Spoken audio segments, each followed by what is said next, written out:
আসসালামু আলাইকুম। কক্সবাজার ভ্রমণ পর্বে আপনাকে স্বাগতম। চলুন একসাথে দেখি কক্সবাজার।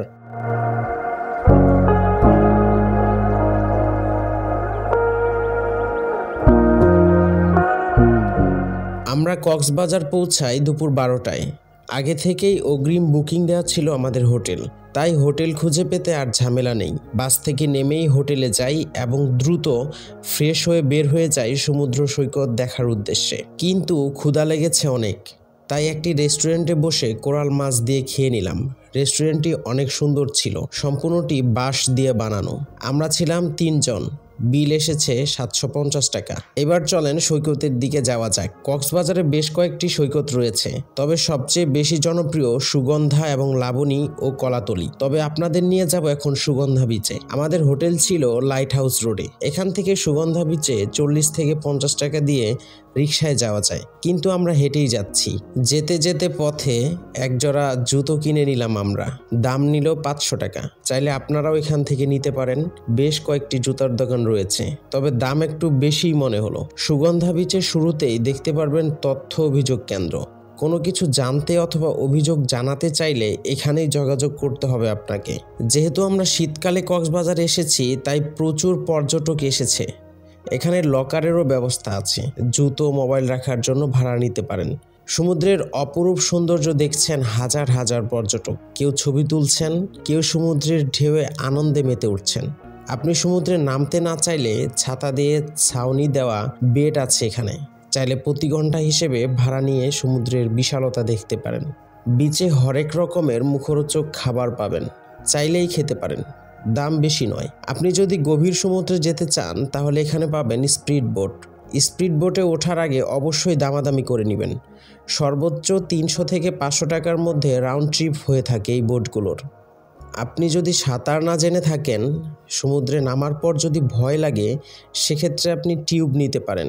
ঘন্টায় 150 টাকার মধ্যেই পেয়ে যাবেন, তবে দামাদামি করে নেওয়া ভালো। এছাড়া এখানে বাইকের মতো এক ধরনের বাহন আছে যেগুলোকে বলা হয় বিচ বাইক। এগুলোতে উঠে আপনি সৈকতের শেষ প্রান্তে যেতে পারবেন। বিচ বাইকগুলো বেশ উপভোগ করার মতো। অবশ্যই দামাদামি করে উঠতে হবে।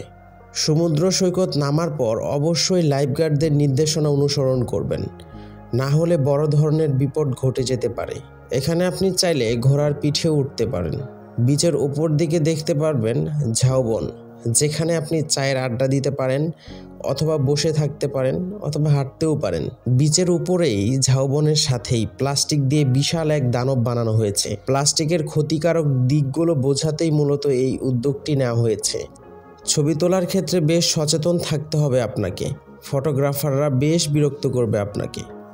আপনি ছবি তুলতে না চাইলে তাদেরকে না করে দিবেন।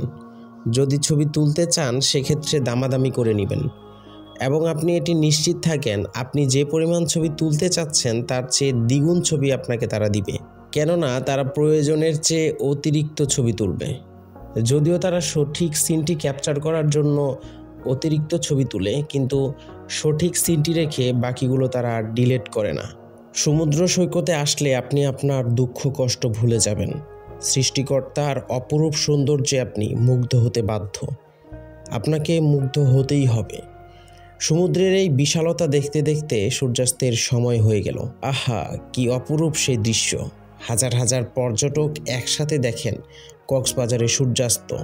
সূর্য যেন পানিতে নেমে যাচ্ছে, চারদিকে লাল আভা তৈরি হয়ে যায়। হালকা স্নিগ্ধ আলো সবার চোখে মুখে লাগে। সবাই অবাক দৃষ্টিতে তাকিয়ে থাকে সূর্যের দিকে। সত্যি এই দৃশ্য ভাষায় প্রকাশ করার মতো না। শীতকালে প্রচুর পরিমাণ পর্যটক আসে কক্সবাজারে। হোটেল মোটেল সব কিছুই বুকড হয়ে যায়। কক্সবাজারে অনেক বেশি জনসমাগম তৈরি হয়। এতক্ষণ আমরা একসাথেই দেখছিলাম কক্সবাজারের সমুদ্র সৈকত। আপনাদেরকে অসংখ্য ধন্যবাদ। হতাশা থেকে বের হয়ে আসতে চাইলে অবশ্যই ভ্রমণ করুন।